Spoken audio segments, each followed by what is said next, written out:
আসসালামু আলাইকুম রহমতুল্লাহ বরকাতুহু। আশা করি সবাই অনেক ভালো আছেন এবং পারফেক্ট কুকিং টিপস চ্যানেলের পক্ষ থেকে আপনাদের সবাইকে স্বাগতম। বলুন তো আজকে আমি কি রেসিপি নিয়ে এসেছি? হ্যাঁ, সত্যি বুঝতে পেরেছেন আমি কি রেসিপি নিয়ে এসেছি। রেসিপিতে যাওয়ার আগে আমার ছোট্ট একটি রিকোয়েস্ট, প্লিজ আমার চ্যানেলে যারা নতুন তারা আমার চ্যানেলটি সাবস্ক্রাইব করে দিন, আর যারা অলরেডি করেছেন তাদের অসংখ্য ধন্যবাদ। এবং আজকের রেসিপি কেমন লাগবে সেটা আমাকে অবশ্যই কমেন্টে জানাবেন এবং একটা লাইক কমেন্ট করে দিবেন এবং শেয়ার করে দিবেন ভিডিওটি। চলুন এবার যাওয়া যাক মূল রেসিপিতে। আমি 1 লিটার গরুর দুধ নিয়েছি, এখানে আমি কোনো পানি অ্যাড করি নাই। 3টা দারচিনি দিয়ে দিলাম, 4টা এলাচ, 3টা তেজপাতা দিয়ে আমি হালকা নেড়ে নিচ্ছি। এবার অ্যাড করব চিনি। 1 কাপ চিনি নিয়েছি, আমি এখানে সম্পূর্ণ চিনিটা অ্যাড করব না, কিছুটা রেখে দেব, পরে আমি মিষ্টিটা দেখে পরে দিব, না হলে না দিব। 1 চিমটি লবণ দিয়েছি। এবার দিয়ে দিলাম কিশমিশ, দিয়ে এটা আমি নাড়বো যেন তলাতে লেগে না যায় বা বলগুটে পড়ে না যায়।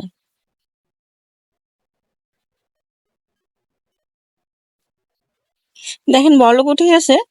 এবার আমি হালকা একটু জাল করে দুধটা নামিয়ে হালকা ঠান্ডা করে নেব। সত্যি বলছি আজকের রেসিপিটা আপনাদের অনেক ভালো লাগবে আশা করি। কারণ দেখেন লাচ্ছাটা তো সবাই রান্না করে, কিন্তু পারফেক্ট উপায়ে কয়জন মানুষ রান্না করতে পারে বলুন?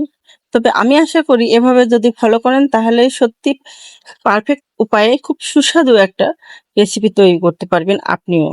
এখানে আমি একটা মাতৃ পাত্র নিয়েছি এবং 1 প্যাকেট বনফুল লাচ্ছা সেমাই নিয়েছি। এটা আমি পাত্রের মধ্যে ঢেলে দিব, দিয়ে চারিদিকে সমান করে দিব, দিয়ে আমি হালকা ঠান্ডা করার দুধটা ঢেলে দিব।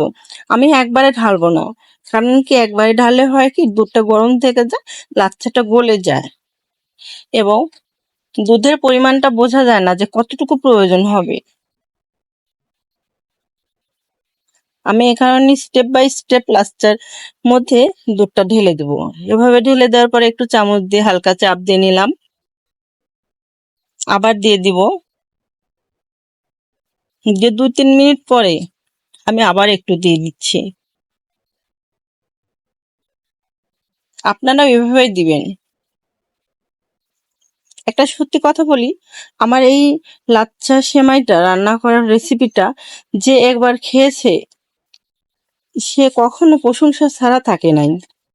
তো আপনি এভাবে রান্না করেন, আপনি প্রশংসিত হবেন। এবং কিসমিসগুলো কেন প্রথমে উঠে আসলো জানেন? কারণ উপরটা থেকে দুধটা দেওয়ার পরে কিসমিসটা নিচে জমা বেঁধে গেছিল, আমি পরে উপরে দিয়ে দিয়েছি। এখানে আমি 1 কাপ মতো আটা নিয়েছি এবং লবণ, তেল এবং হালকা পানি দিয়ে নিচ্ছি। এটাকে আমি হাত দিয়ে মাখিয়ে নেব সুন্দরভাবে। আমি ঠান্ডা পানি অ্যাড করেছি। আমার মাখা হয়ে গেছে। এখন আমি যতটুকু লুচিটা করব ঠিক অতটুকু ময়দা নিয়ে আমি এটাকে বেলবো।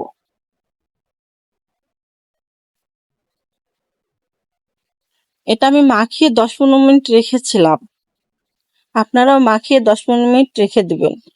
এভাবে অল্প একটু ময়দা নিয়ে আমি এগুলো এখন বেলে নেব পরিমাণ মতো করে, মানে সাইজ করে। আমি কতটা সাইজ করবো এভাবে।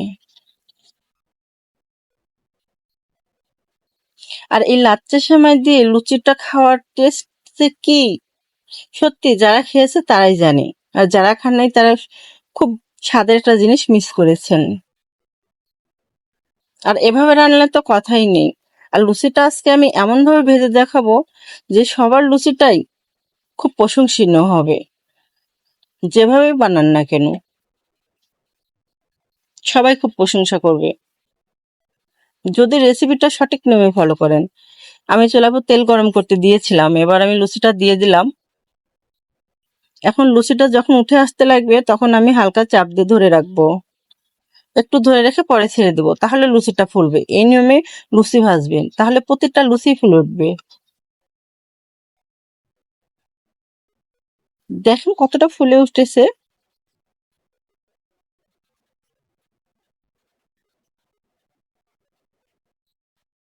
দেখে অনেক ভালো লাগছে। আসলে যে রান্না করে রান্নাটা যদি ভালো হয় তাহলে তার কাছেও ভালো লাগে, অনেকটা ভালো লাগে। এই দেখেন এভাবে যখন উঠে আসতে লাগবে তখন চাপ দিয়ে ধরে রাখবেন। বেশি সময় না কিন্তু আবার।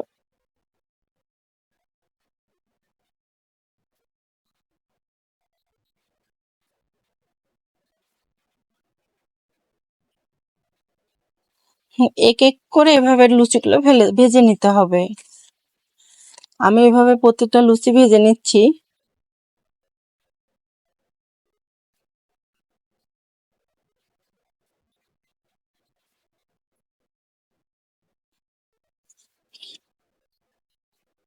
আমি বলবো রেসিপিটা আপনি ফলো করুন, তাহলে ভালো লাগবে। এভাবে আমি লুচিগুলোকে এখন প্লেটের উপর দিয়ে দিচ্ছি, সাজিয়ে দিচ্ছি।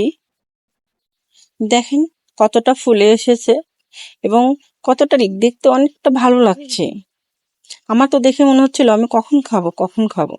এখানে আমি লাচ্চা সেমাইয়ের উপর কিছুটা চেরি ফল অ্যাড করে দিয়েছি। দেখেন দেখতে কতটা সুন্দর লাগছে। দেখে মনে হচ্ছে না যে খেলে মনে হয় খুব টেস্টি হবে খাবারটা? সত্যিই তাই, খেতে অনেকটা টেস্টি। আপনিও বাসায় ট্রাই করতে পারেন রেসিপিটা। আর এতক্ষণ আমার রেসিপিটা ধৈর্য সহকারে দেখার জন্য আপনাদের সবাইকে অসংখ্য অসংখ্য ধন্যবাদ।